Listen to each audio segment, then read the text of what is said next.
ഒരു നേന്ത്രപ്പഴവും റവയും വെച്ചാണ് നമ്മൾ ഈ ഈവനിങ് സ്നാക്ക് ഉണ്ടാക്കുന്നുള്ളത്. ഈ നേന്ത്രപ്പഴം എടുക്കുമ്പോൾ നിങ്ങൾ ഇതുപോലെ നല്ല പഴുത്ത് നോക്കി തന്നെ എടുക്കണം കേട്ടോ. കുറച്ച് തൊലിയൊക്കെ കറുത്തതായാലും നല്ലതാണ്.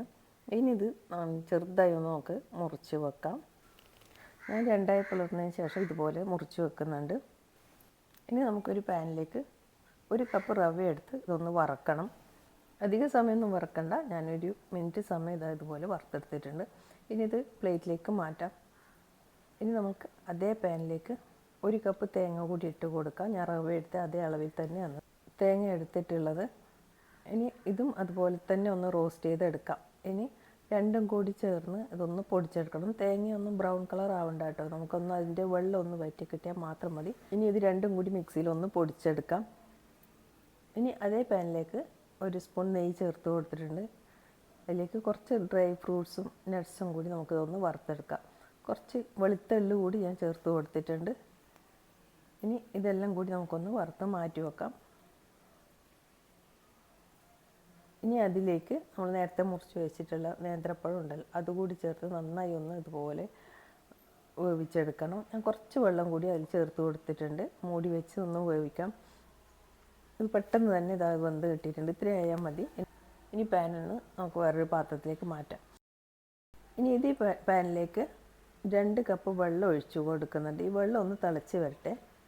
ഇപ്പോൾ ഇത് വെള്ളം നന്നായി തിളച്ചിട്ടുണ്ട്. ഇപ്പോൾ നമ്മൾ ആ റവയും തേങ്ങയും കൂടി പൊടിച്ചതുണ്ടല്ലോ, അതുകൂടി ഇതിലേക്ക് ചേർത്ത് കൊടുത്ത് നന്നായി ഒന്ന് മിക്സ് ചെയ്യണം. ഈ സമയത്ത് കുറച്ച് ഉപ്പ് കൂടി ചേർത്ത് കൊടുക്കുന്നുണ്ട് കേട്ടോ.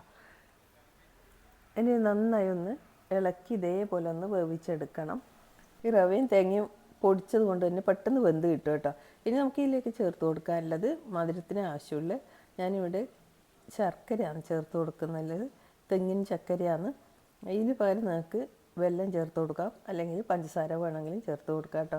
ഇതിന് തീരെ പൊടിയോ ഒന്നും ഇല്ലാത്തതുകൊണ്ട് തന്നെ ഞാൻ ഡയറക്റ്റായി ഇതിലേക്ക് പൊടിച്ചിട്ട് കൊടുത്തിട്ടുണ്ട്. ഇത് ഞങ്ങൾക്ക് ആദ്യം സ്റ്റോറിൽ നിന്നാണ് കേട്ടോ വാങ്ങിച്ചിട്ടുള്ളത്. അപ്പോൾ ഇത് എല്ലാം തന്നെ നന്നായി ഇതിലേക്ക് യോജിച്ച് വന്നിട്ടുണ്ട്. നന്നായി ഡ്രൈ ആയിട്ടുണ്ട്. ഈ സമയത്ത് നമുക്ക് ഒരു പാത്രത്തിലേക്ക് ഇതുപോലെ കുറച്ച് നെയ്യോ ബട്ടറോ തൂവി കൊടുക്കാം. ഞാനൊരു ടിഫിൻ ബോക്സിലേക്കാണ് ഇട്ടിട്ടില്ല, അല്ലെങ്കിൽ നിങ്ങൾക്ക് ചെറിയ കുഴിയിലെ പ്ലേറ്റ് ആയാലും മതി. ഏതൊരു പാത്രത്തിലേക്ക് വേണമെങ്കിൽ നമുക്ക് ഇത് സെറ്റ് ചെയ്തെടുക്കാൻ പറ്റും. അതിൻ്റെ അടിയിൽ ഞാൻ നേരത്തെ നമ്മൾ വറുത്ത് വെച്ച ഡ്രൈ ഫ്രൂട്ട്സ് ചേർത്ത് കൊടുത്തിട്ടുണ്ട്. അതിൻ്റെ മേലേക്ക് നമ്മൾ ഇതിൽ നിന്ന് കുറച്ചെടുത്ത് ഇത് ആദ്യം ഇതുപോലെ ഇട്ട് കൊടുക്കാം. അതിൽ നിന്ന് പകുതിയാണ് കേട്ടോ ഞാൻ ആദ്യം ഇട്ട് കൊടുത്തിട്ടില്ല. ഇനി ഇതേപോലെ ഒരു സ്പൂൺ വെച്ച് നന്നായി ഒന്ന് പ്രസ് ചെയ്ത് കൊടുക്കണം. ഇതുപോലെ പ്രസ് ചെയ്താൽ മാത്രമേ നമുക്കിത് നല്ലൊരു ഷേപ്പായി കിട്ടുള്ളൂ കേട്ടോ. നിങ്ങൾ ഏത് മോൾഡിലാണ് ഉണ്ടാക്കുന്നതെങ്കിലും ഇതുപോലെ തന്നെ ചെയ്താൽ മതി. അതിൻ്റെ മേലെ നമ്മൾ നേരത്തെ വഴറ്റി വെച്ചിരിക്കുന്ന പഴത്തിൻ്റെ മിക്സ് ഉണ്ടല്ലോ, അതുകൂടി ഇട്ട് നന്നായി തന്നെ ഇതുപോലെ പ്രസ് ചെയ്ത് കൊടുക്കണം. നന്നായി ലെവൽ ചെയ്യണം കേട്ടോ. ഈ സൈഡിലൊക്കെ ഇതുപോലെ ഉണ്ടാവണം. എന്നാൽ മാത്രമേ നമുക്ക് ഇത് ഉണ്ടാക്കി കഴിയുമ്പോൾ കട്ട് ചെയ്യുമ്പോൾ ആ ഒരു ഭംഗിയിൽ കിട്ടുള്ളൂ കേട്ടോ. ഓരോ പീസിനും ആ ഒരു 2 ലെയറായി കിട്ടണമെങ്കിൽ അതുപോലെ തന്നെ നന്നായി പ്രസ് ചെയ്ത് കൊടുക്കണം. ബാക്കിയുള്ളത് മുഴുവനും ഇതിൻ്റെ മേലെ ഞാനിത് ഇതുപോലെ ഇട്ട് കൊടുത്തിട്ടുണ്ട്. ഇനി ഇതും അതേപോലെ തന്നെ നമുക്ക് ലെവൽ ചെയ്ത് കൊടുക്കാം. ഈ സ്പൂൺ വെച്ച് ഒന്ന് ഇതുപോലെ പ്രസ് ചെയ്താൽ മതി കേട്ടോ. വേണമെങ്കിൽ ആ സ്പൂണിൻ്റെ മേലെ കുറച്ച് നെയ്യ് തടവി കൊടുത്താൽ നന്നായി തന്നെ നമുക്ക് ലെവൽ ചെയ്യാൻ പറ്റും. ഇനി ബാക്കിയുള്ള ഡ്രൈ ഫ്രൂട്ട്സൊക്കെ ഉണ്ടല്ലോ, അത് ഇതിൻ്റെ മേലെ ഇട്ട് നമുക്കൊന്ന് പ്രസ് ചെയ്ത് കൊടുത്തതിന് ശേഷം ഒരു 10 മിനിറ്റ് കഴിയുമ്പോൾ ഇതൊന്ന് തണുത്തതിന് ശേഷമാണ് നമ്മൾ ഇതുപോലെ ഡിമോൾഡ് ചെയ്യേണ്ടത്. ചൂടോടുകൂടി തന്നെ ചെയ്താൽ ചിലപ്പോൾ അത്ര നന്നായി കിട്ടില്ല കേട്ടോ. അപ്പോൾ കുറച്ച് തണുത്തതിന് ശേഷം വേണം ചെയ്യാൻ. അപ്പോൾ ഇത് പഴവും റവയൊക്കെ വെച്ച് നമ്മൾ ഉണ്ടാക്കിയ സ്നാക്സ് വളരെ നന്നായി തന്നെ വന്നിട്ടുണ്ട് കേട്ടോ. ശരിക്കും ഞാൻ കുറച്ച് ചൂടോട് കൂടി തന്നെ ആയിപ്പോയി ഡിമോൾഡ് ചെയ്ത്. അപ്പോൾ നിങ്ങളെപ്പോഴും ചെയ്യുമ്പോൾ കുറച്ച് തണുത്തതിന് ശേഷം മാത്രം ചെയ്യാൻ നോക്കണേ.